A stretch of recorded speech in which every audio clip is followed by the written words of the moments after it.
Broadcasting from the business capital of the world, this is the Podcast Business News Network. Welcome back, or shall I say, welcome home. Pippin Home Designs. Yeah, that's what she does. She welcomes you back with an amazing home. And again, we're here with Jenny Pippin, who founded Pippin Home Designs, and her commitment really shows enhancing people's lives through great design. Her mission is crystal clear, making sure her clients feel fully supported and living their best lives right where they spend most of their time, which of course is their home. So welcome back to the show today, Jenny. How are you?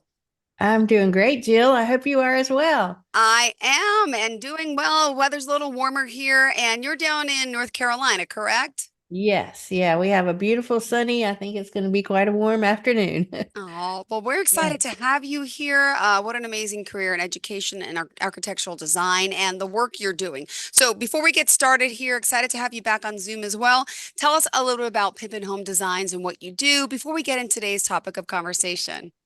Thank you. We design fully supportive homes for people that are living on waterfront and mountainsides, anything focusing on a view.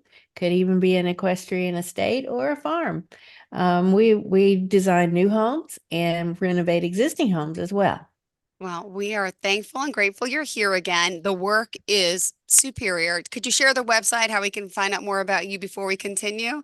Yes, of course. The website is pippinhomedesigns.com, and that's PIPPINHOMEDESIGNS.com. All right. Well, thanks for being here and on Instagram as well. So let's get started. I know there's a lot to think about when choosing a property to build on, right? So Yeah. let's share. You mentioned development or not, HOA versus no restrictions. Let's talk a little bit about that, please. Yeah, so I have a lot of clients that'll contact me before they have a piece of land to build on that they want to have a home designed. And I always recommend they buy the property first because you want to design the home specifically for that building site and not Okay. trying to design a house and then find a site that it might fit on because Okay. that's a backwards way of going about it. So one of the first things that we recommend people to think about is, do they want to be in a development that has an HOA, which is the homeowners association, or do they want to be in an area that doesn't have an HOA? And the reason for that is because the HOA offers or requires a lot of different restrictions, and it could offer, some gated communities and things like that, but a lot of restrictions clients might not understand or realize that they may be getting into if they buy a property that's in a restricted community. Things such as where the garage doors can be located. Some developments don't want the garage door to face the street. Or if they want to put solar panels on, a lot of developments still don't allow you to put solar panels on the front of the house where it would be seen from the street. And if your lot happens to face the south side from the street, then that's the ideal side to put the solar panels on. So that's definitely a lot that you wouldn't want to purchase if you're considering solar. And the other things are, trash collection and vehicles and the number of animals you can have. And there's just so Mm-hmm. many restrictions to think about. Also, in terms of architectural styles, there's some communities that don't allow certain styles. Like, for Uh-huh. instance, if you want to do a really modern house that has a low roof pitch or a single direction pitch for the roof, which is called a shed roof, some developments don't allow that modern style, and they have a minimum roof pitch of, say, an 8 and 12, and you want to do something that's more like a 3 or 4 and 12 pitch, then you wouldn't be able to build that particular style within that community. So there's a lot of things to think about in terms of, where you want to build if you're going to be looking for something that has restrictions or not having restrictions. We have a lot of clients now that have been living in those type of developments with the restrictions, and they're moving out so they can have more flexibility. Interesting. Yeah, even like when it comes to what you could build on your property. I live in a gated community, a small little community on Long Island. It's nothing fancy at all, but when I moved in, I mean, I love the grounds look great and the landscaping they keep up, but there's so many rules and people complaining about the garbage. It has to be out, but if it's not out at a certain time, it has to be in the street. If it's on you get fined for like, I had construction being done to get a pool. You have dirt in the street for more than a Yeah. month. And I'm like, well, it's going to be that way for for a few, you need to clean that up. So there's a lot of hassle with the gated communities as well. I know. I Absolutely. I understand. Also, I moved into a community not knowing you're not allowed to rent out as well if you wanted to rent the house. All those things I didn't realize before. But okay, anyway. Exactly. So Yeah. you mentioned on-site well and septic versus city, county, water, sewer. What about the pros and cons of that? So a lot of the developments will have either city or county water and sewer available that you can tap into, and there'll be like a water tap fee or a sewer tap fee. And if you're on a property that has that connection to a municipality, then you could have as many bedrooms as you want in your home. Hmm. But if you're on a site where you have to have an on-site well and an on-site septic, you have to have the land perk tested to determine how many bedrooms that property can actually handle. And they do it based on number of bedrooms rather than number of bathrooms, which is what most people think it should be number of bathrooms, right? Because you're talking septic, but it's actually based on the number of potential occupants that would be living in that Wow. home. And they determine that based on the number of bedrooms and it being potentially two people per bedroom. So, say if you want to have a 5 bedroom house, but your property only perks for a 3 bedroom house, then you can only legally put in 3 bedrooms into that house. And then you can only resell it. Even if you use other rooms for additional bedrooms that aren't called a bedroom on your plans, you can still only resell that house for a 3 bedroom plan or a 3 bedroom design versus the 5 bedrooms that you may have been using it for. So some Hmm. people will go in and put in an office, an exercise room, a home theater, other multi-purpose spaces, bonus rooms, and then actually use them as bedrooms. So we've seen a lot of that, but that's something to really think about. But the pros are if you have in terms of having city water and sewer, you can have as many bedrooms as you want. You can have as many bathrooms as you want. It doesn't really matter. Other than does it fit in your budget, right? And then the cons, of Exactly. course, are, limiting you again on the size of house that you can fit on your site. If you have an on-site well and septic tank, you have to be at least 25 feet off of the well with any permanent structure. And then for the septic, you have to be at least 5 feet, I believe it is, off the septic tank, 10 feet off of the drain field. And then depending on how many bedrooms you have, typically it's 100 feet of drain field line per bedroom. And then you also have to have what's called a repair area. And the Hmm. repair area is another space on your property that you have to reserve for a future drain field location in case your current drain field ever stops working. And one of the reasons it could potentially stop working is if you get a lot of vegetation growing roots into it, or if you're driving across it, compacting it so that it no longer functions and you know seeps the land the way it's supposed to and discharging the sewage. So, those sorts of things you have to think about as well. So all of those things then compact how much area is left on your site in order to build a house on it. And Wow. then you have setbacks as well. So you Yeah. got a What are front, setbacks exactly? Could you share what that means? Yeah, I yes, always get yes. confused with that. Yeah, so everybody has a property with property lines. That's the boundary of your site. Say you buy a 1 acre site, you don't have the entire 1 acre to build upon. You have to be generally in most municipalities, or as far as I know, everywhere, you have to have a certain distance off of those property lines on all sides. So generally a street side in our area is like 35 feet off of the street that you can't build your house up to, within that 35-foot setback. And then if you're on the lake in our area, you have to be 50 feet off of the water side or the high water mark or your rear property line. So that restricts you front and rear. And then there's side setbacks. So typically it's like 10 or 15 feet. You have to be set back within the sides of the property lines on each side that way. So all of those things then start to form all of these restrictions, and you end up with a building envelope, is what we call it, that um, gives you the remaining space to design a house within.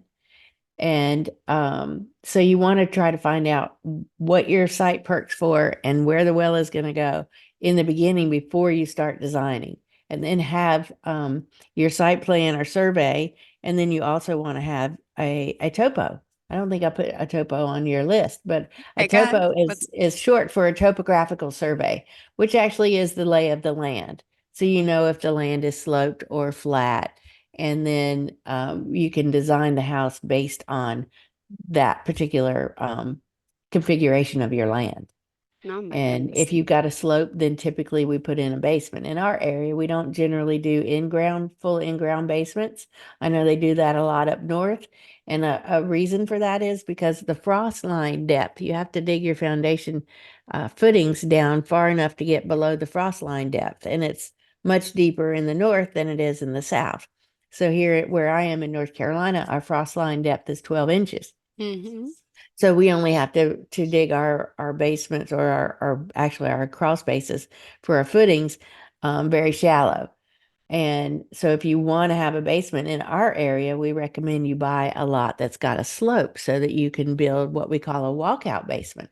And the walkout allows you to have daylight in that basement on the sloping sides. You can have windows and doors and a patio and a lot of times swimming pool on that lower level. And if you don't have enough slope for that, then you're not going to put in a basement. You don't want to build a tall crawl space and then have all that wasted area. And it also, if you have a tall crawl space, then you're going to have a lot of steps up into the house from the Yeah. front door and also into the garage, and you don't really want to do that. Wow, wow, wow. This is fascinating. Let me just ask you something. Yeah, Also, well, I have to remind everyone how we contact you. That's important. Jenny Beeman Pippin, tell us the website. it's pippinhomedesigns.com. Okay. And also on social media as well. Yes, You were talking about the waterfront property, right? yeah. How do I pronounce it? What is it? Riparian buffer? Riparian buffer. Yeah. So riparian buffer is an area that is restricted for any kind of construction. You can't remove trees or vegetation over a certain diameter of tree. Something really small you could remove.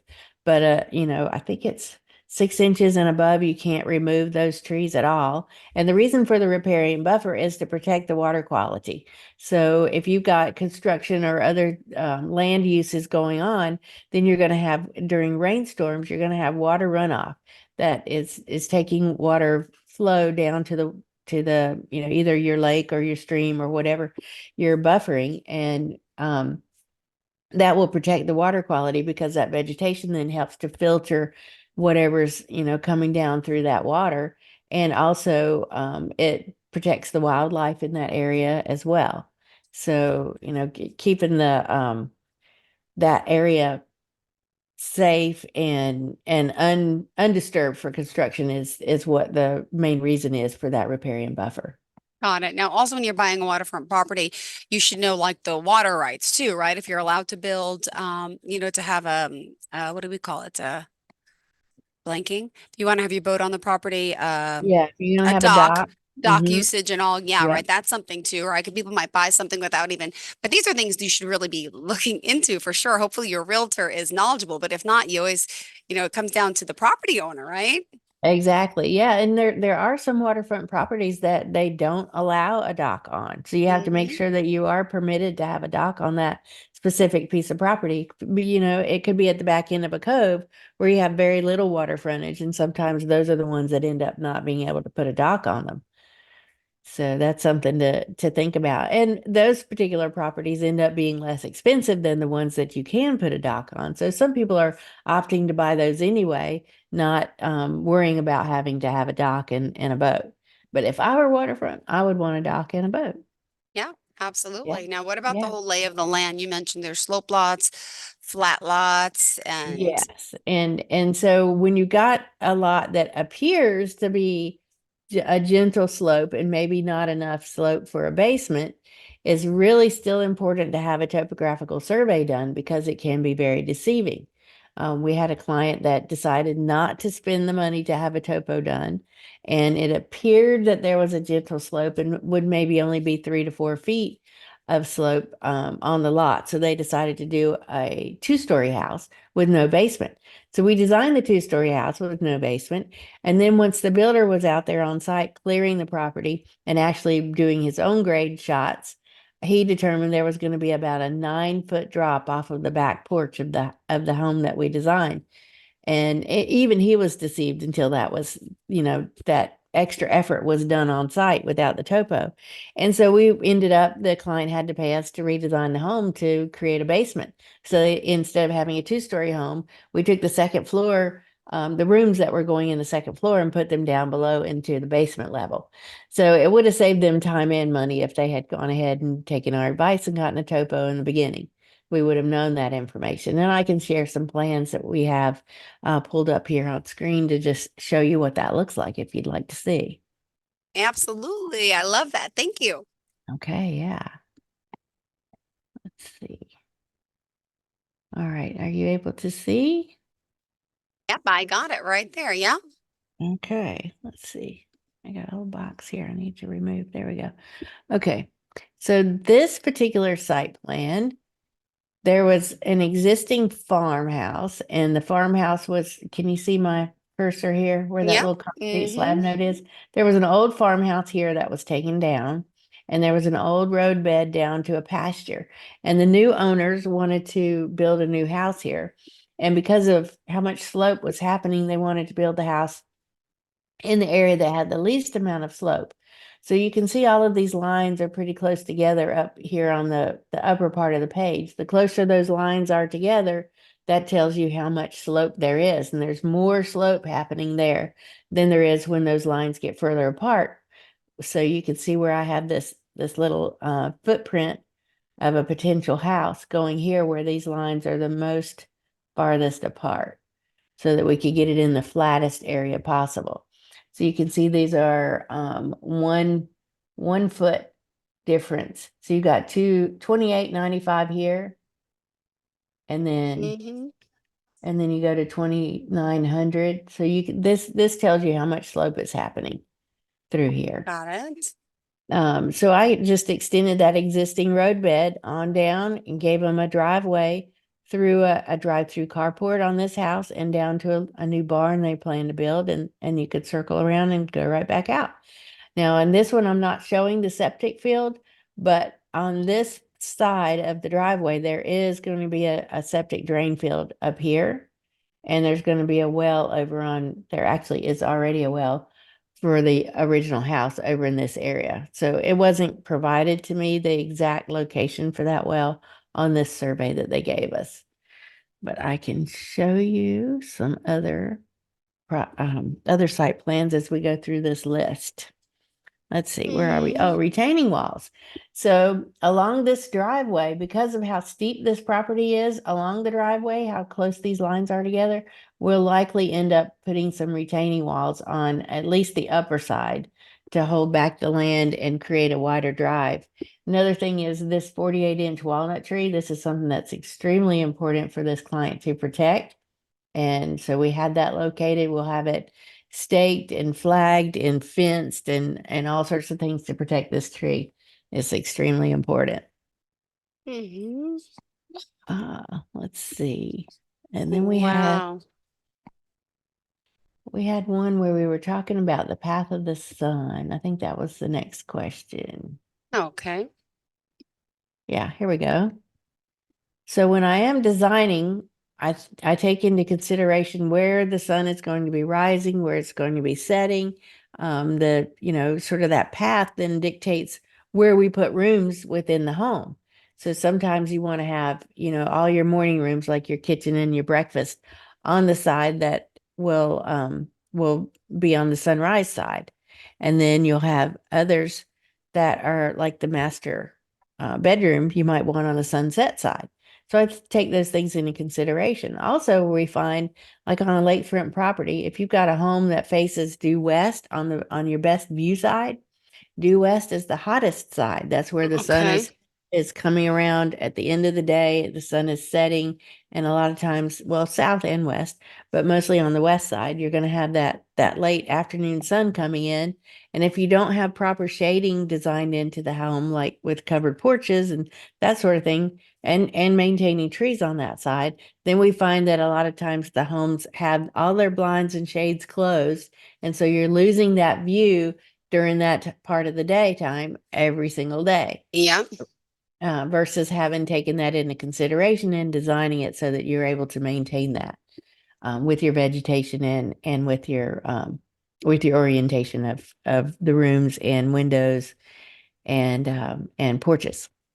So we always use this solar chart here, and you can see three different rings, and the different rings indicate the different times of the year where the sun is rising and setting. And you probably have noticed during the summertime, the Mm-hmm. sun seems higher in the sky, and in the winter, it seems lower in the sky. So, Uh-huh. so the lower it is, the tighter this little arc of sunrise to sunset. And the higher it is, the wider this arc is from sunrise to sunset. So we take all of these things into consideration when we're designing a home. Beautiful. I never even thought about that. That's something I never looked at, thought about when I bought my home. I just knew, oh, it looks like the sun's here at this time of the day. It's not here this time. I didn't know there's a solar chart. Wow. Yeah. Yeah. And so this tells you the different times of the year that you can be, considering that as well. Let's see. And then of course we did mention trees and vegetation. So Yep. we have a lot of information on our website that talks about the topography and the need for that and surveys. We also have blogs on our website that talk about vegetation and the importance of the maintaining the ecosystem on your site and limiting the amount of area that you'll clear on your site. And then also saving topsoil because a lot of times all of that just gets cleared away and then you have to actually pay to bring topsoil back in when you're doing your Hmm. finished grading and your landscaping. So if you can plan ahead for that and save as many trees as possible and saving your topsoil and pre-planning all of those things on site so that it is protected, then you're maintaining your ecosystem. It's easier to do your new landscaping when you're finished with the construction and it's a major cost savings. And so who wouldn't want to save money on landscaping? That's usually the one area that at the end of construction that typically gets cut because Oh, people are out of money after they've spent all their money on the house. And so the landscaping, comes later on in a year or two. So that's something that you can pre-plan for. awesome. Well, thank you for that. Let's see. There's still so much more that we have to discuss. The trees and vegetation, as you mentioned, offering the Mhm. protection. Now, the blogs and articles you say on these topics on the website. Yes. Yeah. So we have I think we have over 50 blogs on our site right now. And all of them have excellent information that can help people learn more about the whole design process and how your home can fully support you throughout the lifetime that you're living there, and how you can be happier in your home, how you can use the natural daylighting, how you can incorporate the views everywhere possible. There's so many things about indoor air quality and creating the best HVAC system, having someone that really knows how to design an HVAC system that's going to give you the best indoor air quality and protect you from moisture and mold and those sorts of things. All of that information is in our blog, and we highly recommend that people check it out.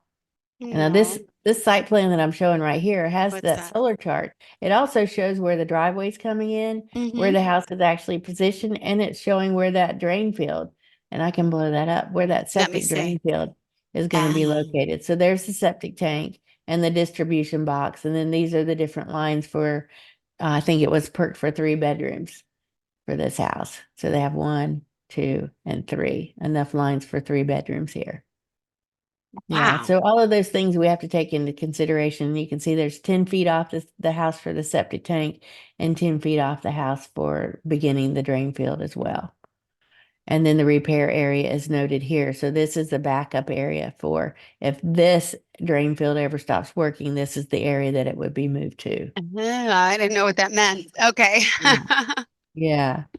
Yeah, so that's another thing to keep in mind because then you think you've got this huge property, but then you've got all these areas that don't allow you to build in.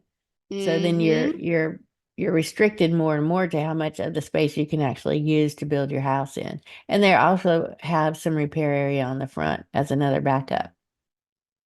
And the further back you sit on the lot, the more driveway you'll have, so the more expense you'll have in that as well. And so on the repair area, are you allowed to put, you're not allowed to put cement?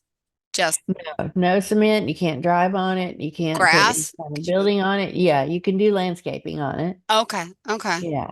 Yeah, but any kind of a permanent structure or anything that's going to compact the soil will then make it not suitable for either septic or repair. Got it. Wow. I Yeah. didn't realize there were so many of these restrictions, so many of the, that's why you need to deal with a professional who can help you through this. Wow. Yeah, somebody that understands all of these things because if you don't know, you may end up designing Yeah. something that doesn't actually work for your site. Yeah. Absolutely. Could you Yeah. imagine? Woof. But have you had horror stories? I mean, has it been horror stories where people come to you after the fact and they should have went to you ahead of time and they didn't? Yes, yes. We have had people that have Oh, had homes designed that didn't even fit the site, didn't fit within the building envelope, which is where the setbacks are situated and have to completely redesign the house.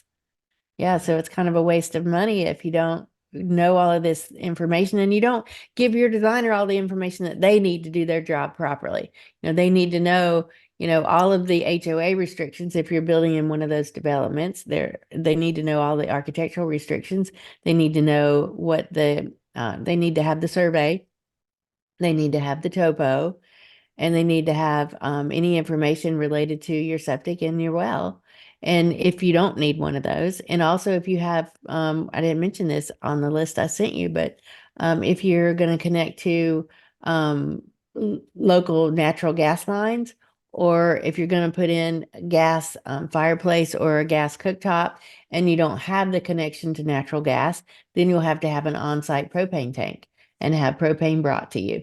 And a lot of people don't better want to. to prepare ahead of time. Yeah, Yeah, I moved yeah. into my house, didn't know any of this. Obviously, the house was 20 something years old, and I just had to rip up all the pavers to get the gas line through for the pool. And then, Oh, oh, and then I'm like, well, I'm putting pavers here, but I wanted maybe a barbecue area eventually.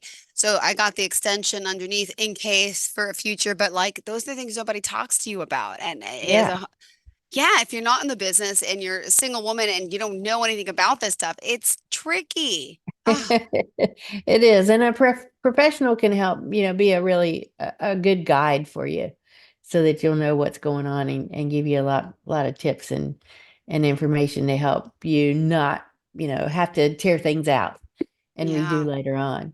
Like for Oh, instance, this house.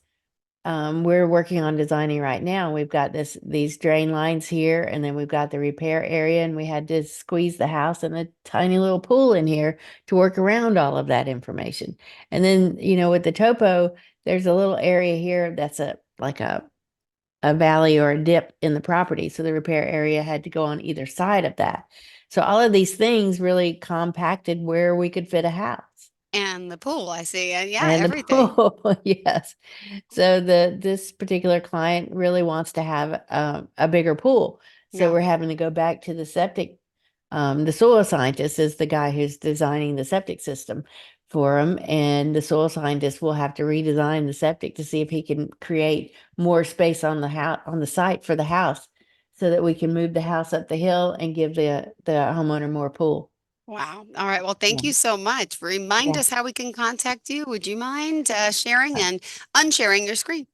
Yes, I will stop share. There we go. Thank you. Yes. So you can reach me at pippinhomedesigns.com, and that's pippinhomedesigns.com. You can also find us on Instagram, LinkedIn, and Houzz, Houzz. We All look right. forward to seeing you somewhere there. Same here. Thank you so much, Jenny. Always a pleasure. Thank you for all this information and hope we connect again next week.